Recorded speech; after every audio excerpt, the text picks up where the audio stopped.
यह कथा है लंका की एक ऐसी राक्षसी की जिसे इतिहास ने भुला दिया, लेकिन जिसने प्रेम, त्याग और तपस्या से खुद को अमर बना लिया। यह कथा है कर्कटी की। लंका का योद्धा कुंभकर्ण रावण का भाई था। वह बलशाली, पराक्रमी और विद्वान था।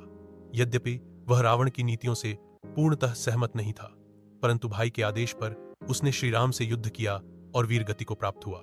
उसकी पत्नी कर्कटी एक बुद्धिमान, संयमी और आध्यात्मिक प्रवृत्ति की राक्षसी थी। वह कुंभकर्ण से अत्यंत प्रेम करती थी, परंतु राजनीति से दूर रहती थी।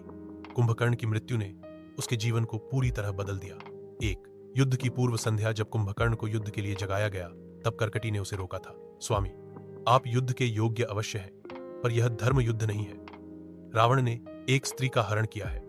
श्री राम धर्म के प्रतीक हैं, उनसे युद्ध न करें। कुंभकर्ण ने उत्तर दिया, प्रिय, मैं जानता हूं कि रावण का कृत्य अनुचित है, पर मैं उसके प्रति कर्तव्यबद्ध हूं। यदि मृत्यु भी मिले तो मुझे उसका भय नहीं। कर्कटी नीरव हो गई। उसने हृदय से अपने पति को विदा किया और हवन करके उसकी सुरक्षा के लिए प्रार्थना की।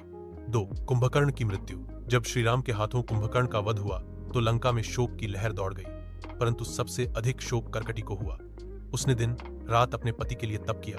न भोजन, न जल, केवल आंसू और स्मृति। उसने कहा, मैं युद्ध में वीर गति पाने वाले उस योद्धा की पत्नी हूं जो अधर्म के विरुद्ध था पर कर्तव्यनिष्ठ था। अब मैं इस मोह से बाहर निकलकर आत्मबोध की ओर जाऊंगी। 3. तपस्विनी कर्कटी। कुंभकर्ण की मृत्यु के बाद कर्कटी ने लंका का वैभव त्याग दिया। वह एक श्मशान भूमि के निकट एक गुफा में रहने लगी। उसने कठोर तप आरंभ किया। न वस्त्र, न आभूषण, न किसी से संपर्क। कहा जाता है कि उसने हजारों वर्षों तक तप किया और अंततः उसे शिव का आशीर्वाद प्राप्त हुआ। भगवान शिव ने प्रकट होकर कहा, हे कर्कटी, तुम अपने पति के प्रति समर्पण और वैराग्य की प्रतीक बन गई हो। मैं तुम्हें वर देता हूं कि तुम कालांतर में एक योगिनी के रूप में विख्यात होगी, जो राक्षसी होते हुए भी साधुओं की रक्षक होगी। 4. योगिनी कर्कटी की गाथा। कुछ तंत्र ग्रंथों और लोक गाथाओं में कर्कटी का वर्णन एक योगिनी के रूप में हुआ है।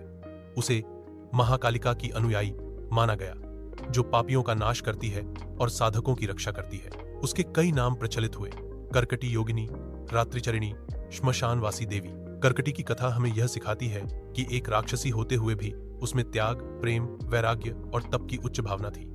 पति की मृत्यु के बाद वह प्रतिशोध की राह पर नहीं गई, अपितु आत्म साक्षात्कार की ओर अग्रसर हुई। यही उसे विशेष बनाता है।